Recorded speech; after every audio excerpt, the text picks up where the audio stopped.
অবশেষে বাংলাদেশ থেকে ফিরতে শুরু করেছে ভারতীয় পড়ুয়ারা। কোটা নীতির বিরোধিতায় উত্তপ্ত হয়ে ওঠে বাংলাদেশ। কার্যত বাংলাদেশের অগ্নিগর্ভ পরিস্থিতিতে আটকে পড়ে একাধিক ভারতীয় পড়ুয়া।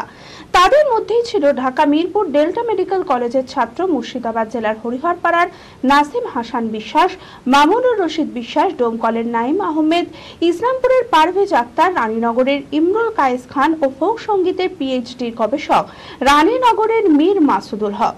রবিবার রাতে সকল পড়ুয়ারা বাড়ি ফেরায় স্বস্তিতে পরিবারের লোকেরা। মানসিক স্বাস্থ্যের জন্য সবার আগে যে নামটি মনে ভেসে ওঠে, সুস্থ মনের ঠিকানা মনোবীক্ষণ। যোগাযোগ নাম্বার 7477799516।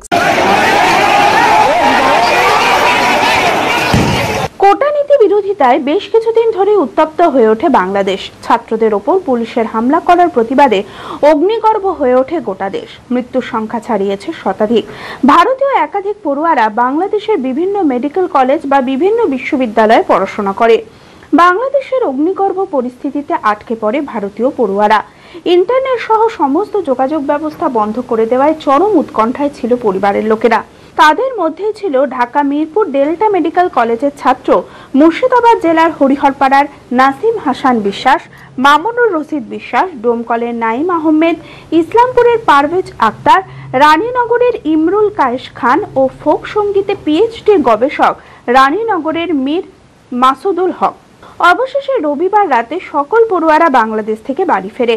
আর বাড়ি ফেরায় স্বস্তিতে পরিবারের লোকেরা। এখন খুবই আনন্দিত, ছেলেকে পাশে পেয়ে গেছি, খুব আনন্দ লাগছে। এই 3-4 দিন রাত্রে ঘুম নাই, কিছু নাই, শুধু কান্দাকাটি। কখন আসবে, কোনো নেট পরিষেবা সব বন্ধ। বিকাল রাত্রে বাড়ি এসছে, খুব আনন্দিত। গত 19 জুলাই দেশে ফেরার টিকিট কাটলেও সমস্ত বিমানের টিকিট বাতিল করে দেওয়া হয়। সেই সময় সমস্ত মেডিকেল কলেজ, হাসপাতালে রীতিমতো ভাঙচুর চলছে। সেই কারণে হোস্টেলে না ফিরতে পেরে দুরাত বিমানবন্দরে কাটানোর পর অবশেষে বাড়ি ফিরতে পেরে মুখে নিশ্চিন্তের হাসি হরিহরপাড়ার বাজার এলাকার বাসিন্দা, ঢাকা মিরপুর ডেল্টা মেডিকেল কলেজের ফাইনাল ইয়ারের ছাত্র নাসিম হাসান বিশ্বাসের।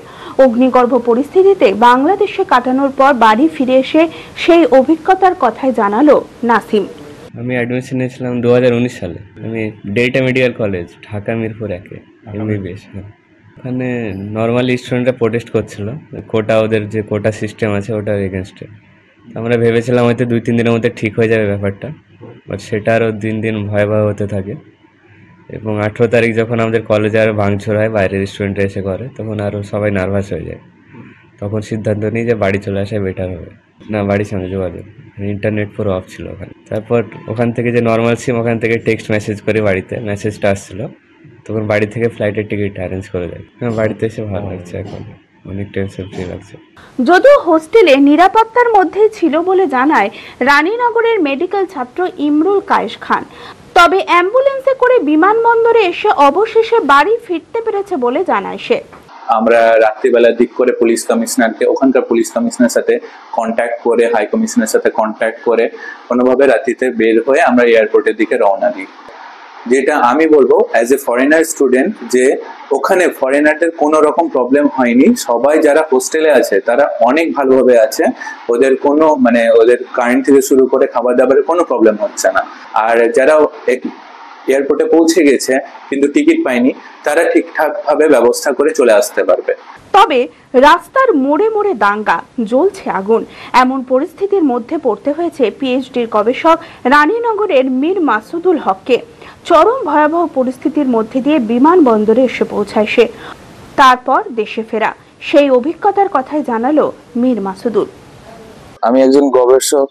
আমার ঢাকা ইউনিভার্সিটিতে একটা ইন্টারন্যাশনাল কনফারেন্স ছিল। আমি সেই উদ্দেশ্যে বাংলাদেশ গেছিলাম।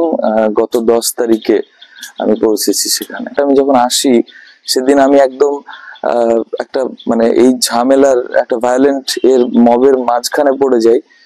যেহেতু আমি একটা ওখানে পাবলিক ট্রান্সপোর্টের মাধ্যমে এয়ারপোর্ট আসছিলাম, কোনো রকম ভাবে কিছু আর্মি অফিসারের হেল্প নিয়ে কোনো রকম ভাবে এয়ারপোর্টে পৌঁছাই। অবশ্যই বাড়ির কথা মনে পড়ছিল এবং সবচেয়ে পরবর্তী ক্ষেত্রে আমি যখন এয়ারপোর্টে পৌঁছলাম তখন ইন্টারনেট পরিষেবাও বন্ধ হয়ে গেছিল। বাড়িতে জানাতে পারছিলাম না, বাড়ির লোক উদ্বিগ্ন ছিল। তো আমি কলকাতায় পৌঁছে সঙ্গে সঙ্গে তখন বাড়িতে জানাই যে আমি পৌঁছে গেছি। মুর্শিদাবাদে প্রথম multi speciality hospital Baharampur health care. 24 ঘন্টা আমাদের পরিষেবা পাবেন। সমস্ত বিভাগের চিকিৎসক, OPD, ICU, HDU, NICU, modular OT, dialysis, CT scan, USG, echocardiography, colour Doppler, Holter monitoring, fully automated pathology, pharmacy ও অ্যাম্বুলেন্সের সুবিধা।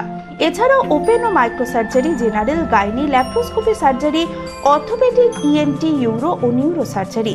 বহরমপুরে শুধুমাত্র বহরমপুর হেলথ কেয়ারে রয়েছে 5টি মডিউলার ওটির পরিষেবা। স্বাস্থ্যসাথী ও ক্যাশলেস মেডিক্লেমের সুবিধা পাওয়া যায়। ঠিকানা NH34 চুয়াপুর, বহরমপুর, মুর্শিদাবাদ। বিশদে জানতে যোগাযোগ করুন 9332012940।